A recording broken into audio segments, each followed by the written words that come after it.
Hello, everyone. Welcome to the third class with Justine.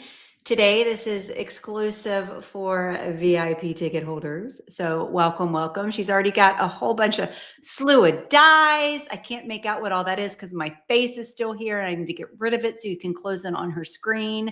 But she is going to make her third and final project exclusive for you guys as a thank you for upgrading your ticket. And we're so excited to have you here with us on our third day of the summit. So I'm going to go behind the scenes and do all the magic, not really, and let Justine get on with it. All right. Hello, everybody. So today is our last day. We're going to be building on the techniques that we had in the last two classes. But if you didn't join in the last two classes, it's also fine. So in the first class, just a quick, brief summary. We did this masking, and we did some very basic masking here, using some tape and then masking over images. In yesterday's class, we learned about, putting things behind other things to make it look a little bit 3D and have more dimension. And we added some texture paste and all that fun stuff. And today we're going to be making a little bit of a fun fold card, nothing extreme. We're going to be doing a scene inside of a shape. And if you're a part of my VIP program, we're going to be repeating some of the techniques we learned this month, and adding a couple as well. And so what do you need for today's class? We're going to go over it because I did mention yesterday, I did forget to put on the supply list to grab a nesting die. And obviously that would require a die cutting machine as well. So I grabbed arches, but you are very welcome to grab any shape: circle, square, rectangle. If you do not have nesting dies, just I'll show you how to cut a rectangle. Okay. And then that way you're all set. Other than that, a paper trimmer's handy, some white cardstock, and you are welcome if you'd like to grab, if you're a color girl, or boy, if you like to have a colored front, you're welcome to grab a piece of colored cardstock this time. Some masking paper, and then some stamps. And then you're going to need something to color said stamps. So you could have markers, you could have, watercolors, you could have colored pencils, anything. I'm going to use layered stencils, which means I'm going to have some blending tools or some blending brushes on hand. Okay, and your inks, whatever color palette you chose for today. I said just pick like 3 inks, maybe 4. Don't overwhelm yourself. And that should be more or less it, and some scissors for fussy cutting, of course. So we're going to jump right in and get crafting. Remember, this replay is available at this exact same link for all of you for as long as you like. So if you prefer to watch, you can. I do encourage you to craft along, though. Post it in the Facebook group, anything that you're creating, and encourage more people to sign up for a paid ticket. Laurel and I said we need to sell a certain amount in order to keep doing these events. So any promotion helps. All right. So let's get going. We are going to grab a piece of, I'm just grabbing a normal piece of cardstock, but I'm going to make a card base. So I'm putting the long side on my paper trimmer and cutting at 5.5 inches. And then I'm going to turn it around and score it at 4.25 inches. Okay, to make a card base. I'm going to do the exact same thing with a white card base this time. So once again, 5.5 inches. And 4.25 inches. Okay.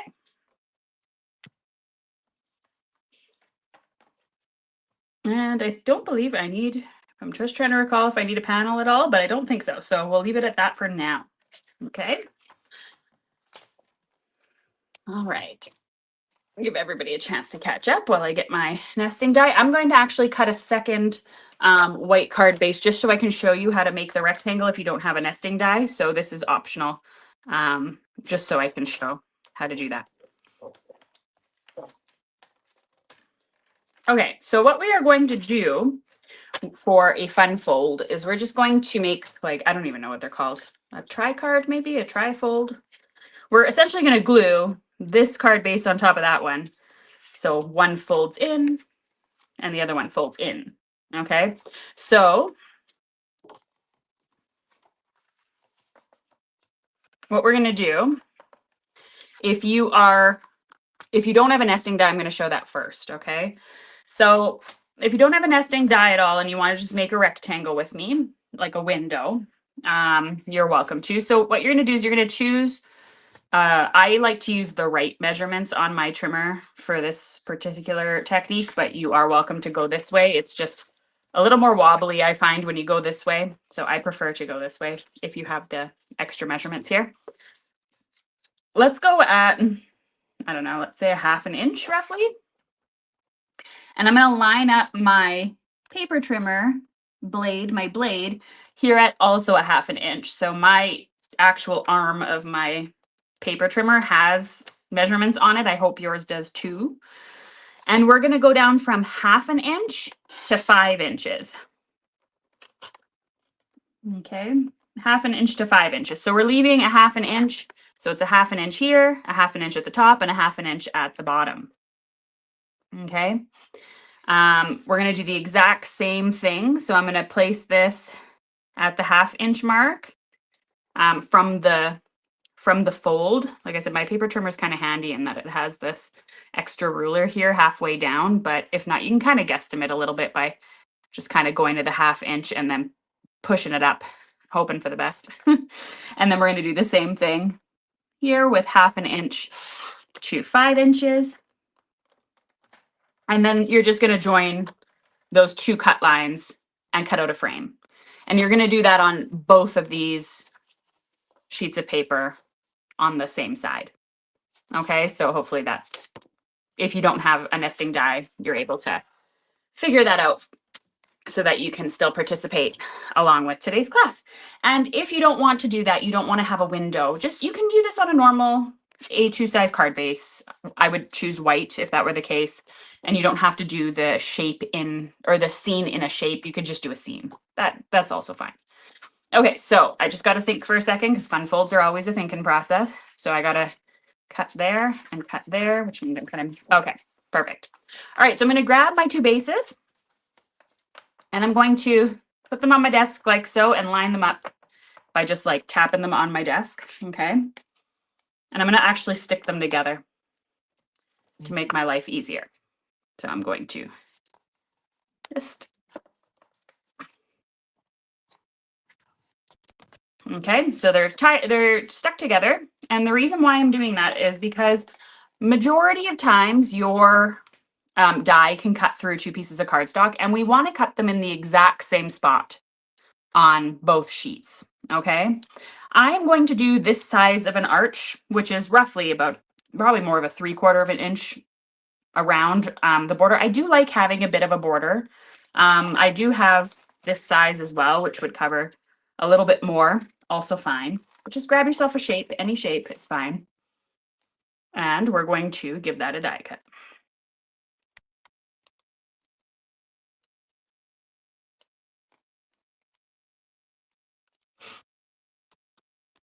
Okay. So we are making this a little bit different than what I did in my VIP this month, just because I don't want to make the exact same card.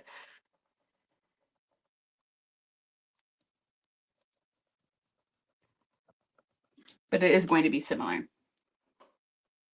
All right, so I have lined up roughly in the middle. Hopefully it's straight. Sometimes you just gotta like, oh, it's not straight. Sometimes you just gotta hold it up to yourself and then do it that way just to make sure everything's straight and looking good. And we're gonna die cut this by throwing it through our machine.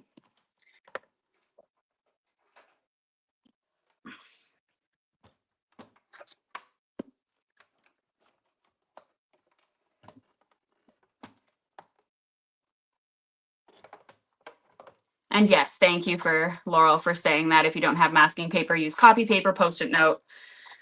It's totally fine. Just need some repositionable tape to hold in place. That's the only thing.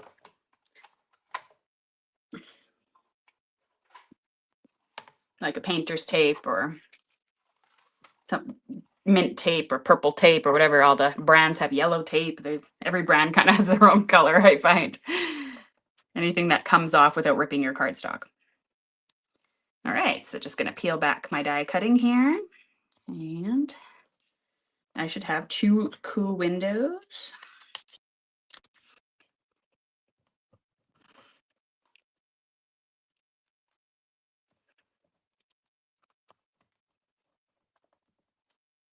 Okay.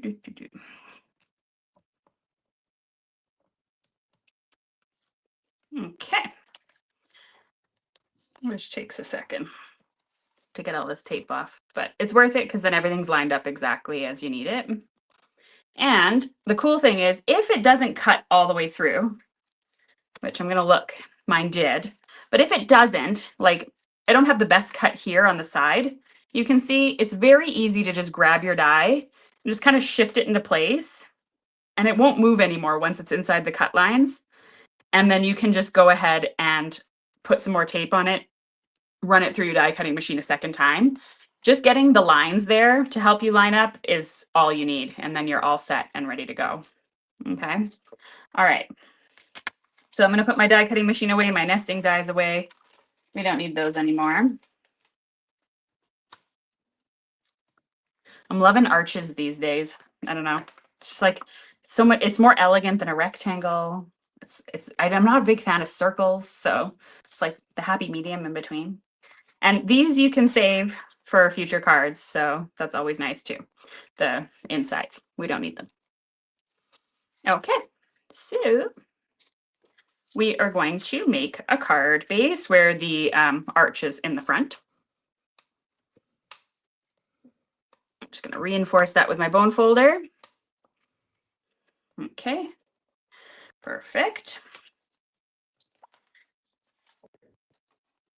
And this one, we are going to do backwards. Okay, so we're going to fold it in this way. So almost like it's in the back. Okay, or in my case, when I fold, sometimes I glue my card on the wrong side. You know, that side. It happens. All right. And what I want to do, if you are using a colored card base, what you're going to want to do is glue the white one on top of the colored one. If you're using a white one, it doesn't particularly matter. Okay. If you're using both white, doesn't matter. Arches are a must-have. I agree, Michelle. Oh, look, my glue's clogged. Have fun. I was saying yesterday I actually spent the whole afternoon unclogging all my glues, and then I lost my pin. So yeah, let me grab a couple up here. I'm sure one of these works.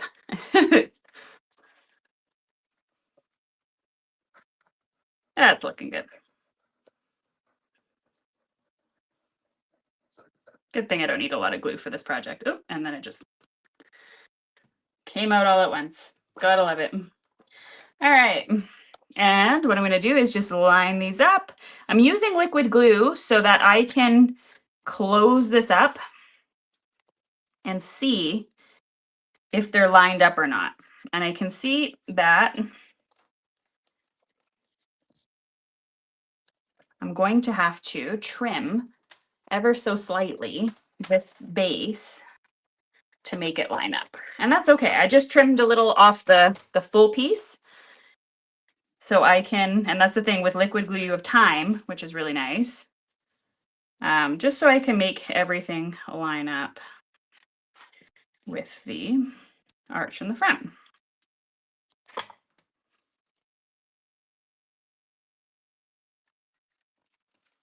So I'm just going to check this too. Need a little bit off the side here. My bad. Can be a little finicky doing a technique like this now and again, but it's worth it, I promise. Okay. So I'm going to try that again. That's better.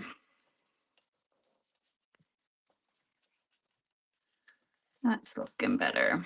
Just going to push that against the edge a little bit more. See how that goes. Yes. Okay. I have to trim just like the tiniest sliver, and I'm hoping it works without. Sometimes I find it shreds my cardstock a little bit on the side. There we go. Good enough. If there's a little bit of white poking through, it's not the end of the day. It's handmade, not Hallmark, right? And now I also have this pretty green strip on the side, which is actually quite nice. I like it. Okay, so perfect. What we're going to do now is our scene is going to be on the inside of the card. And what we're going to do is just trace with a pencil very lightly where our nesting die is. Where is our frame so that we know where we're working. Okay. And this way I know whereabouts everything is. Oh, I said to put away my die cutting machine, but I actually need it a second time. Oops. Okay. So the last thing we need to do is grab the same arch die and die cutter masking paper. That's what I forgot to do. My apologies.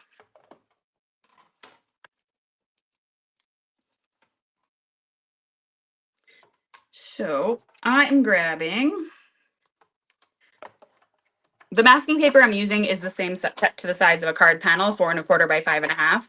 It doesn't need to be cut like that. You can use things like masking tape to just protect from ink blending and things like that. You can just mask off more areas. I'll show you what I mean in a sec. Okay, so.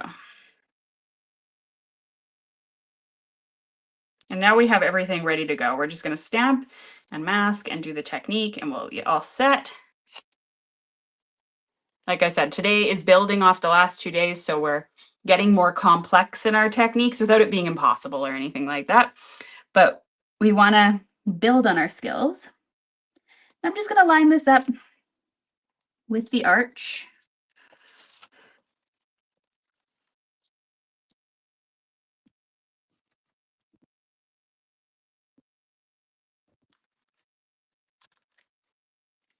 As best as I can. There we go. That's better. Bottom first is easier. Sorry, I was just a little off screen there. Push myself back up. And if you have a little bit that wraps there, it's not a big deal. All right.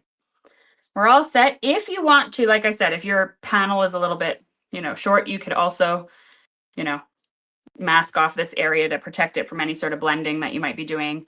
Anything like that is fine. If you need to do something like that, you can do that. Okay, I'm going to do that. I'm just going to overlap a little bit though, instead of side by side, just to really make sure I'm not getting it anywhere. All right, so let's start our scene, which is all about the technique. So if you didn't want to do this whole fold, it's totally fine. Or if yours isn't turning out, grab yourself just a normal card base and just do the scene with me. It's also fine. Okay, so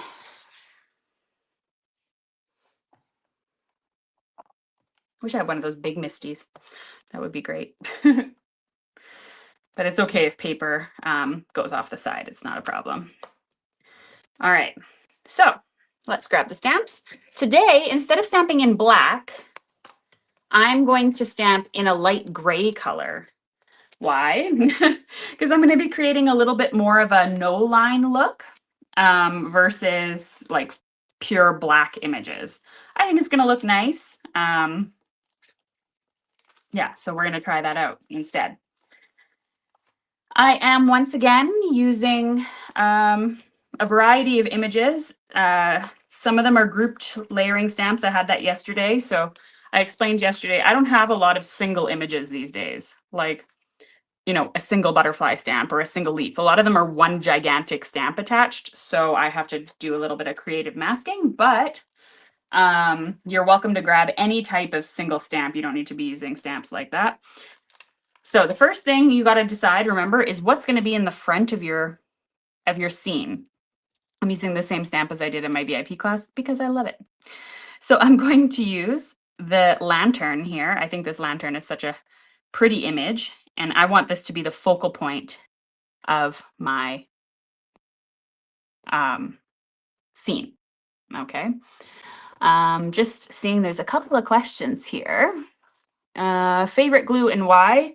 I don't care about my glue really. I use Barely Arts, Nouveau Deluxe adhesive, Tombow Mono, the green bottle. All of those have worked well for me in the past, and it's fine. I don't find there's a huge difference. I find if you buy a quality glue, it's a quality glue. Whatever's available here, I'm happy. And does masking paper have a tendency to stretch when applying to a card? No, not really. And what product did you use for masking? That's just it's Altenew masking paper. I don't think they make it anymore. Actually, I haven't seen it on their website in a long time. But my favorite used to be Inka Dinka Doo, and again, they don't make it anymore. But if you just search masking paper at like scrapbook.com or Simon Says Stamp or anything like that, you'll find it. You'll find some masking paper. And remember, with the masking technique, anything I stamp on my scene, I have to fussy cut and I have to stamp on some masking paper. Okay, so I always choose images that aren't crazy complex for that particular reason. Okay, because I don't want to sit here and cut for hours, especially when I'm doing a live. If I'm making a card on my own and it's something I really want to achieve a certain look, then okay, but not on a live. So that this is quick and easy and painless to cut out. They still make the masking paper. I couldn't find it. Well, thanks for letting me know, Krista. I couldn't find it when I was trying to link to it last month. Maybe it was out of stock or something weird, or I wasn't searching right. Who knows? I did find, though, personally, that the Altenew one was very expensive in comparison to other masking papers. Some people use like removable, like Avery mail labels that are letter size, and those tend to work too. Full stick Post-it notes, like the ones where they have the whole back is sticky, those ones work too, but they're obviously not going to be as big as something like this, but like letter size, but those work too. Okay, so now I've covered up my lantern. It is now protected. I can color that at any time. I'm going to switch stamps. So when I talked about, if you weren't in yesterday's class, I talked briefly about why my supply list said to choose stamps from the same company. And the reason being is that usually their line, I know this is getting very technical here, but their line width or their like the weight of their lines are the same. So they're going to look very natural together. Some stamps have very thick lines. Like in day one, I use this one and this has super thick lines. And these ones have thin, and I'm picky, so I think they look funny together. So that's why I said, if you can, pick things that have or from the same company, and that way you can avoid that. All right, so next up, I'm going to maybe add a couple butterflies and add a couple flowers. We're just going to fill this up and have a lot of fun doing it.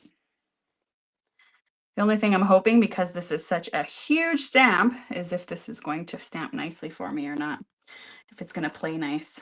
I do have, I think, a smaller butterfly set, actually. That might be better. Hold on. Yeah. And the reason why I'm switching is because this stamp here, like if I'm trying to stamp a certain butterfly, like let's say I want this one, how am I gonna do that? The stamp is just too big for the Misty. It does fit the Misty, but it only fits like diagonally, and they're kind of a pain. So I'm just gonna grab a smaller set, which is right here, and use this instead. I just want to make sure it's clean first. So I'm just gonna give it a spray. Sure doesn't look clean, but it's probably just stained. More than likely just stained. I said yesterday, I'm like, I love when my stamps are stained because it means that I use them and I got good use out of them and I didn't waste my money buying them. So I don't worry about the small stuff of stamp staining. They still work without any issues. Okay, so what I'm going to do is I'm going to attempt to stamp over top of the lantern a couple of times, Because when you do that, you're getting that 3D look like we had yesterday. You're getting that look where it looks like almost 3D, like one object's behind the other. It looks very like in depth wise, it's giving its dimension. That's the word I'm looking for. You know, when you don't speak English all day, you forget how to speak English. It's impressive. All right.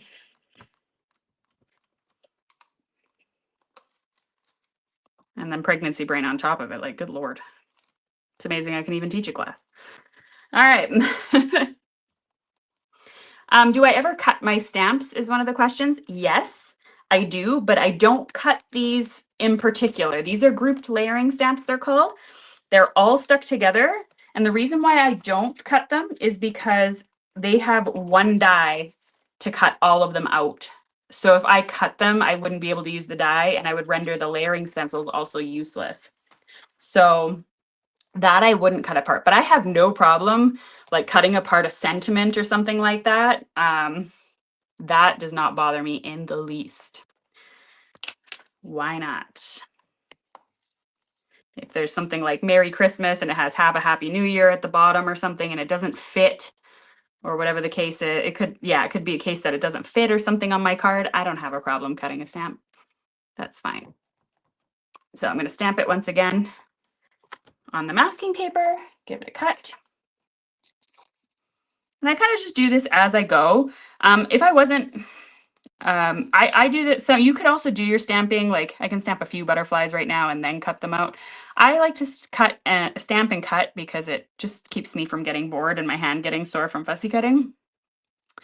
Also, if you're ever doing butterflies, there's no need to cut out the antenna because it's just a line. So it doesn't matter if you stamp over top of it, it's just going to still show as a line.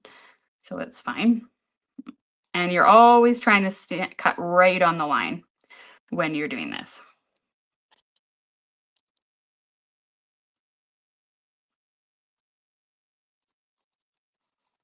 Okay, so I hope everyone is enjoying the summit so far.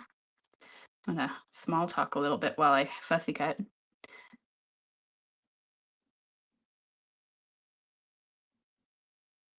Okay, I have a question here. Question, are we stamping on the masking paper? My brain isn't processing. No.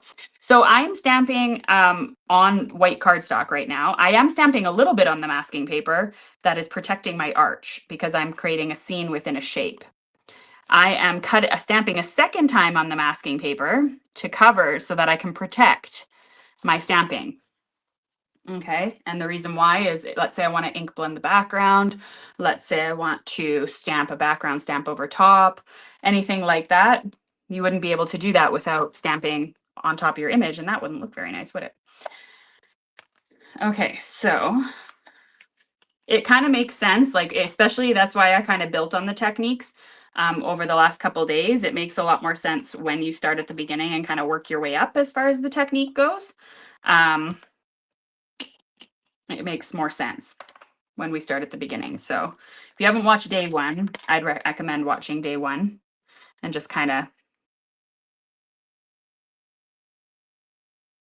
seeing what I'm doing there. All right, I'm going to stamp that butterfly there. And I think we'll be good for butterflies. I love butterflies. I always say it's like there's two types of stamps that I don't care how many I own. I will own all of them. And those are butterflies and books, anything book related. Okay, so once again, going in, inking up my butterfly. I can remove the masking tape. And if you have a single butterfly, obviously your job's a lot easier than mine is, without having to mask off your stamp and stuff. The one thing you want to make sure is when you're stamping is that you get a good impression along the masking paper of any other stamps you're stamping on top of. That is important. Okay, so just don't have a ton of masking paper left. That's okay. So once again, stamping the butterfly on the masking paper so I can cut it out and protect it. I was gonna say, now I lost my scissors. Oh, goodness. And this is all going to look amazing when we do the big reveal at the end. And it's one of my favorite things about masking is that you really don't quite know how it's going to turn out. Most of the time it turns out really well regardless of what happens, but you just don't get that big reveal until the very end. And it's, I don't know, there's something satisfying in the not knowing, I guess. It helps me let go a little bit creatively, not worry so much about mistakes. I can't do anything about it anyway. That kind of thing. Okay.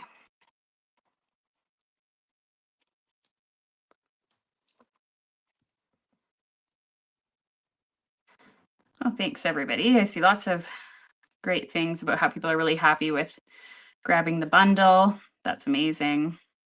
It really supports the event and supports all the creators too. So we can keep putting these things on. So, and then of course you can go back and watch this as many times as you like and practice the technique. And, you know, especially if you're creating alongside me right now and you're like, I have no idea what I'm doing. How is this going to turn out? I don't know what's going on.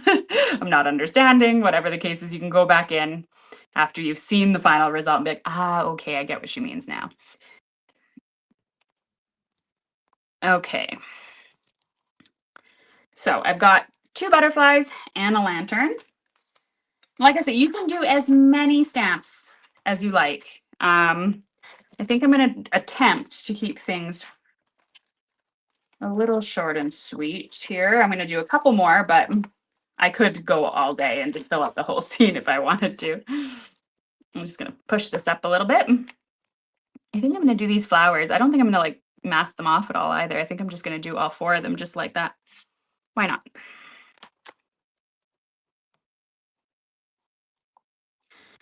Okay, and I only need to really stamp the tops of them because you're not really seeing all of them. So let's see if I stamped enough of the image. There we go. That looks good. Throw some tape on top, or the masking paper on top. Stamp down.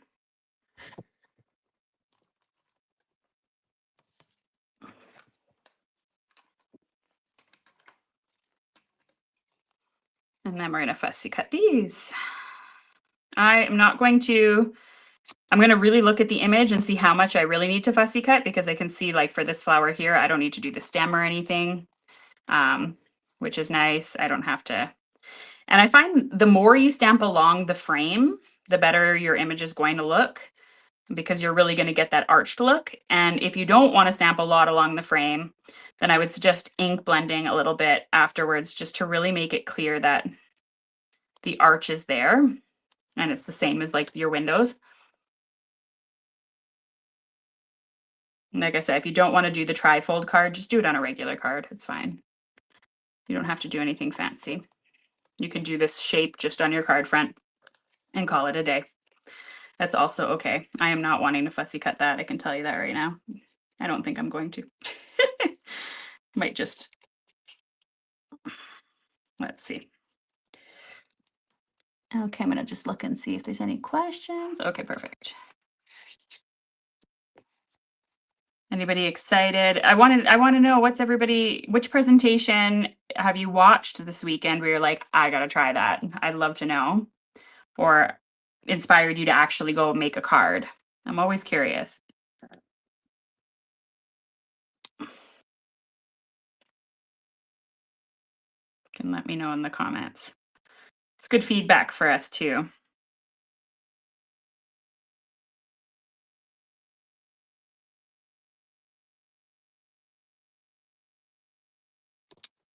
Okay.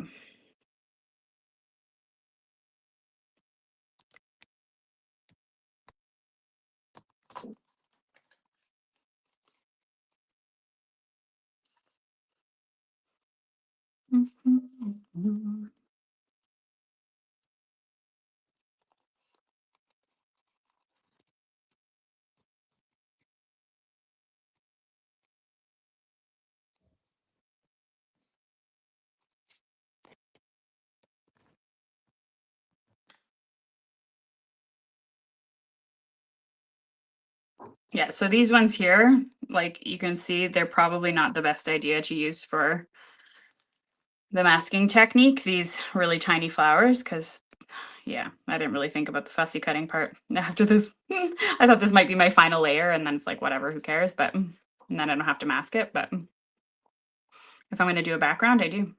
So pick easy images, pick larger images than these ones.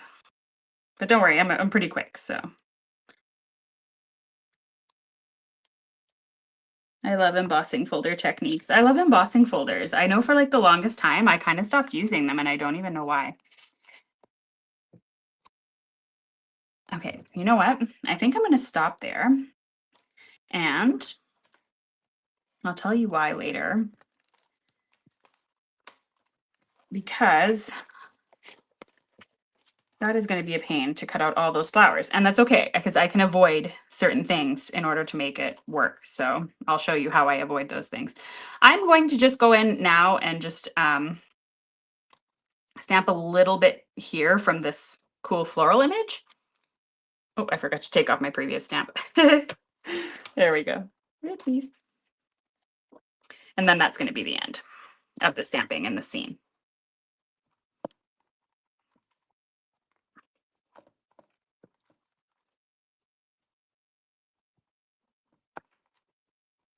Okay.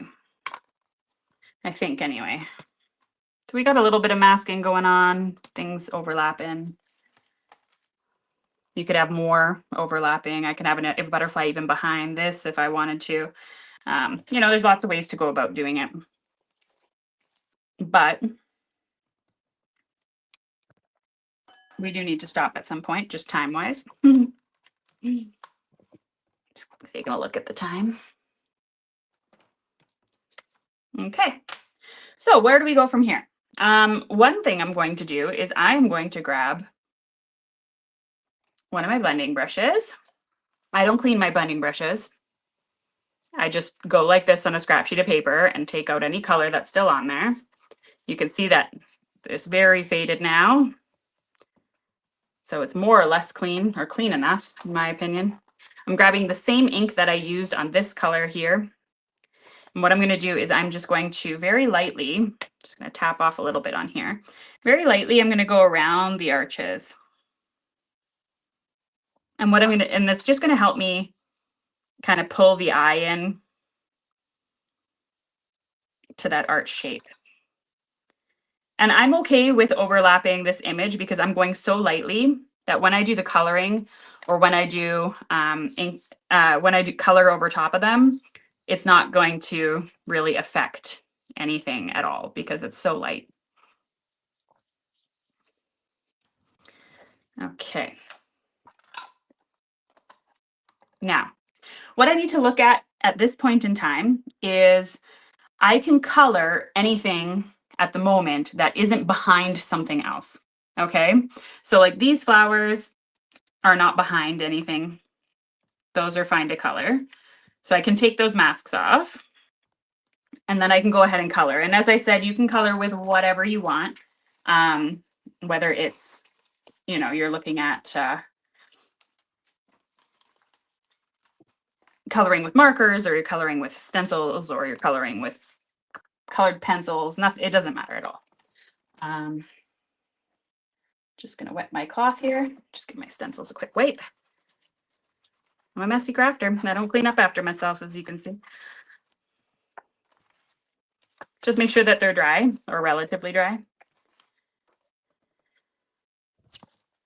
Because you don't want to, ink does react to water, right? So you don't want to react anything or have anything react on you.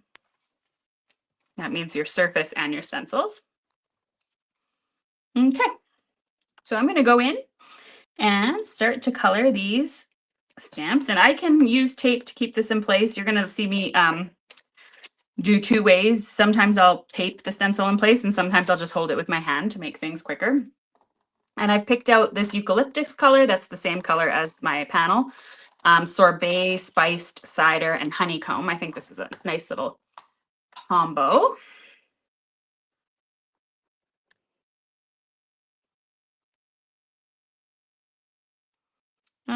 CK. I wish I saw how you made the other card in your first class where you said you ripped the copy paper.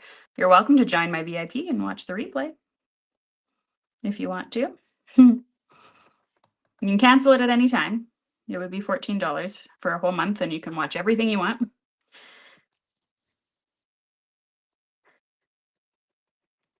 So there we go. And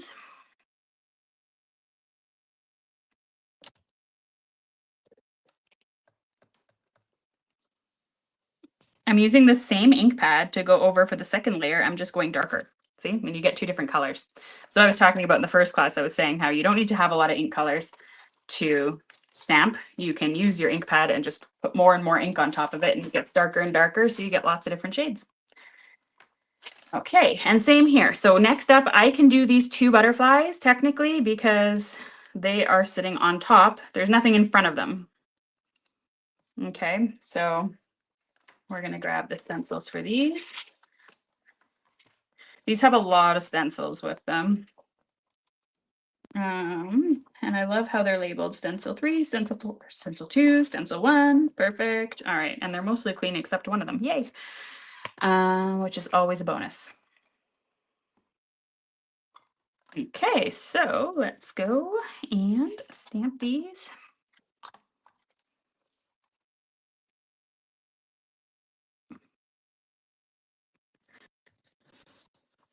Can't wait to show you the reveal. It's going to be great.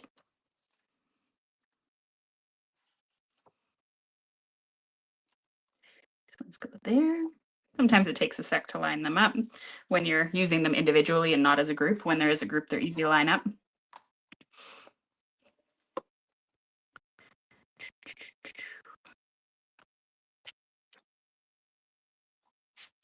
There they are.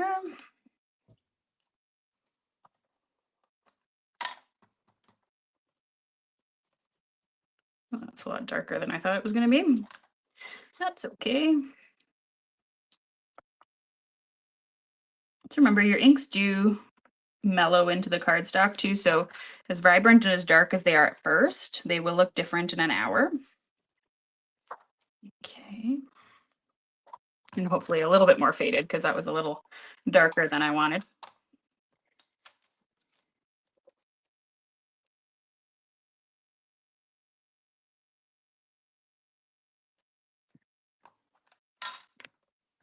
Like I said, if you're coloring with markers, colored pencils, whatever you want, anything's fine.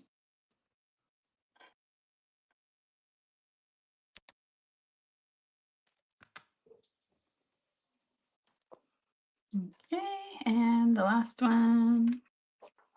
Just gonna clean my stencil.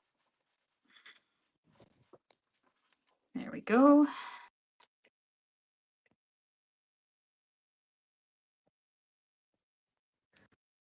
And I think I'm gonna go with the sorbet again. I didn't take out a fourth color, so.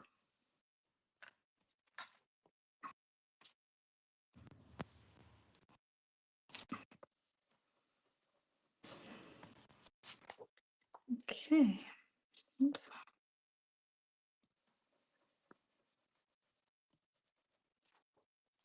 All right, butterflies are done. The lantern needs to be done, and this sort of botanical area I can do as well, which are from the same stencil set. And I'm going to debate whether or not I'm going to finish doing the leaves on that one. I'm not too sure. I think so. Yeah, why not? We'll do those quick. Okay.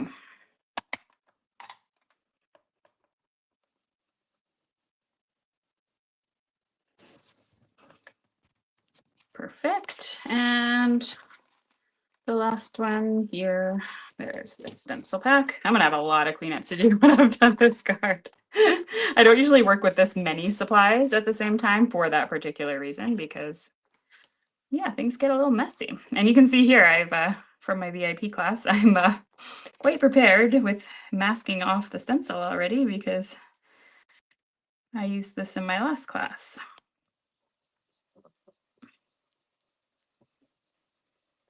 Okay, so that's done.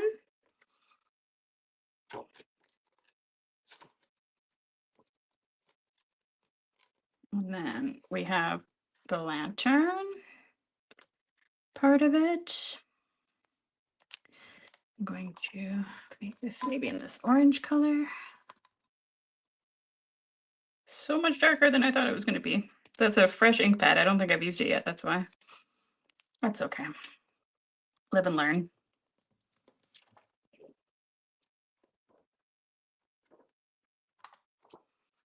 Okay.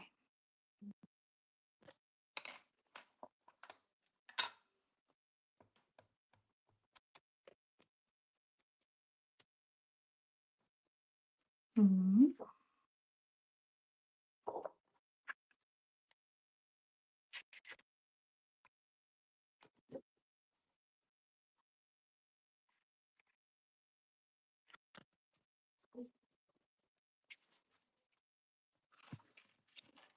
And the last little bit here. And then we can do a big reveal, which is always the fun part. Okay, what color am I going to do this now? Let me think here for a second. Green or sorbet? I think I'm going to do the sorbet color.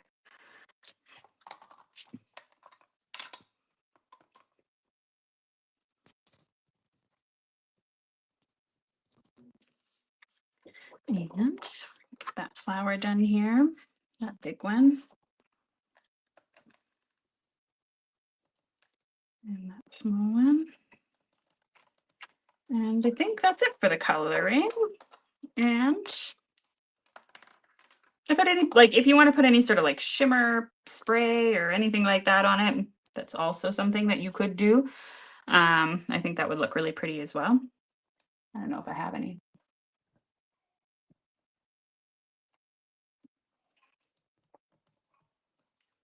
Oh, right, I have it attached to the back. I'm like, why is this not coming off? All right, so we're kind of going on to the big reveal now as to what all this effort is going to look like. Now we have the mask. We have our scene. And if you hear any baby noises in the background, then my son's just coming up the stairs with his grandma. He's babysitting right now. Okay, and now we have our beautiful masked scene. That looks really cool. Now I want to talk quickly about ways that you can do more if you did want to do more with the card. If you feel like we're going to obviously put a sentiment on it, that's what we're going to do. But how it opens right now is like this. Okay, so this is what your card looks like. And then it opens in a fun sort of fold. Now, if you wanted to, you could, for example, run this white panel through, let's say, an embossing folder or a cover plate die that, just puts the pattern in, doesn't cut anything out, but just puts the pattern in. I think it's called a debossing cover plate die. You could do a whole buttload of things. You can put some acetate here to make it like a window. There's lots of different things and ways to go about doing it and finishing off your card. You could go in with a little bit of vellum to make it kind of mysterious looking. So like if you had this covered in vellum, for example, that also, in my opinion, looks really nice. Or if you just wanted to cover the front window in the vellum, you could do that. So you have this, and then you open it up and it becomes more vibrant. That's also super fun. So there's lots of things. Like I said, you could put a piece of acetate down in here, have it more shiny looking like a window, right? There's lots of things that you can do. You could run the front panel through an embossing folder. You could really do a lot of different things. So I'm going to leave it up to the comments quick. We've got about 10 minutes left, roughly. What do you think I should do? I will do what... Do you think I should run the front through an embossing folder or some sort of cover plate die? Should I add vellum? Should I add acetate? What are you thinking? I'll let everybody come in and I will choose an embossing folder and a plate just in case that's what you choose.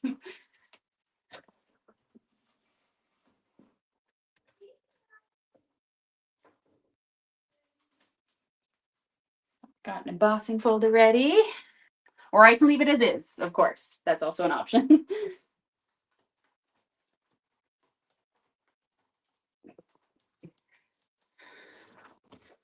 So I like the vellum. Let's see here. Use the embossing folder. I love the acetate idea. Vellum would be nice. I like the vellum. That's 2 for vellum. That's 3 for vellum. 4 for vellum. Okay, I think we're winning on some vellum here. And I think we have a couple of embossing folders. A frame around the arch would be nice. Absolutely, it would. Yes. Okay, so you know what I'm going to do? I like that idea. So I'm liking the idea of the vellum. I'm liking the idea of the frame. The embossing folder, I'll just show you quickly. I would just go in and place it like that, and then run it through my machine, and that would give me the pattern, right? But I do like the idea of putting a frame around it. The only thing is, this point in time, where are my arches dies?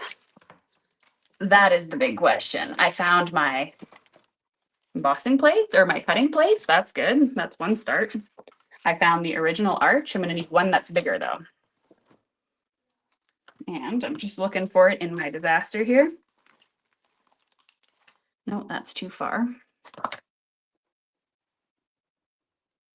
Sometimes I throw them on the floor, so I'm just double checking. So fun when you're live. All right. So I'm going to glue the vellum first. Kind of just take a look around as I'm gluing here. See if I can find it. Not a glue that's working. There we go.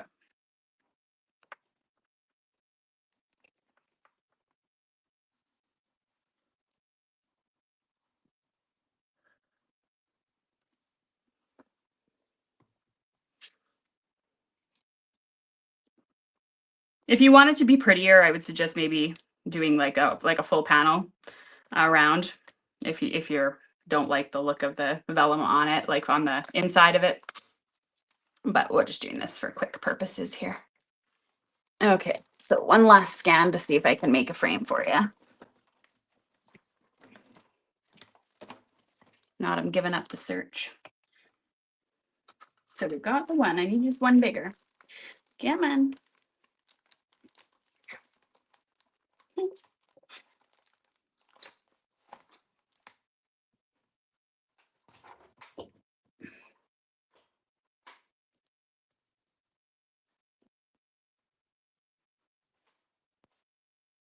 I'm not finding it, unfortunately, but I would put a gold frame personally around the thing. Oh, I just got ink on it. Oops. Grab my sandpaper eraser later and deal with that. There it is. Oops. All right. No big deal. We are all imagining a gold frame. All right, so for your sentiment, I mean, I can put any sentiment on here. It's one of those cards that could be used for so many different occasions. Let's see, what does this one say? Make the most of this beautiful day. Kind of nice.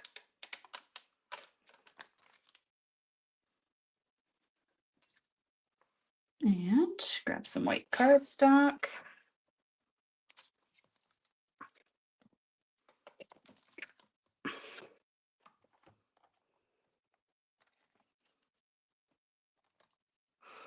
You can even put, because it's got the vellum on it and everything, you can even put quite a large sentiment or like a large word die in the front, and that would look nice too, I think. You could really do quite a few different options. I'm going to stamp on a separate sheet of white paper and just die cut a sentiment, a stamped sentiment, if I have the dies. Not sure if this comes with all the sentiment dies or not. It looks like it.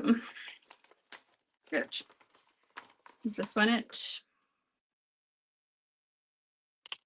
Nope. Maybe it doesn't.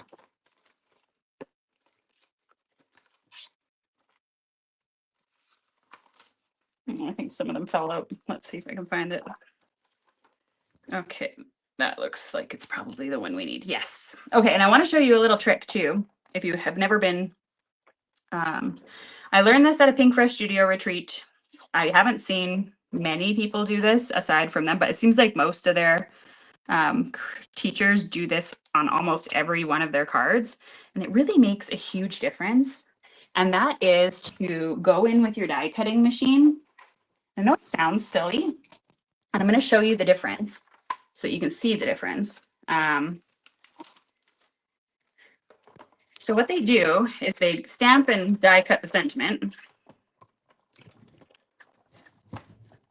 A butterfly die cut on the front would also be a nice touch. Absolutely. But we only got 5 minutes. So we're going to do our last tip. And then that's it. So, and then what they do is they actually go in and die cut, tape off of it.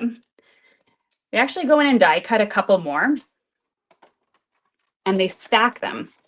And it seems like at first when I saw it, I'm like, what a waste of time. Who would do that?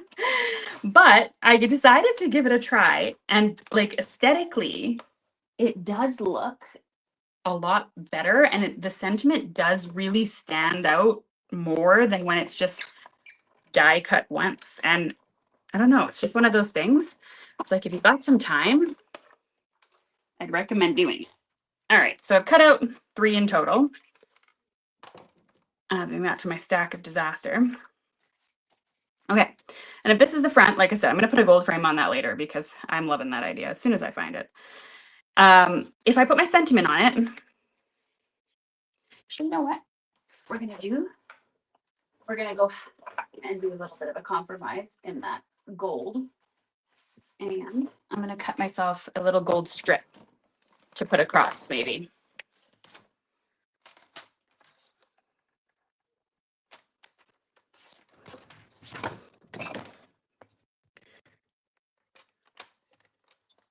Oh, supposed to be 4 1/4.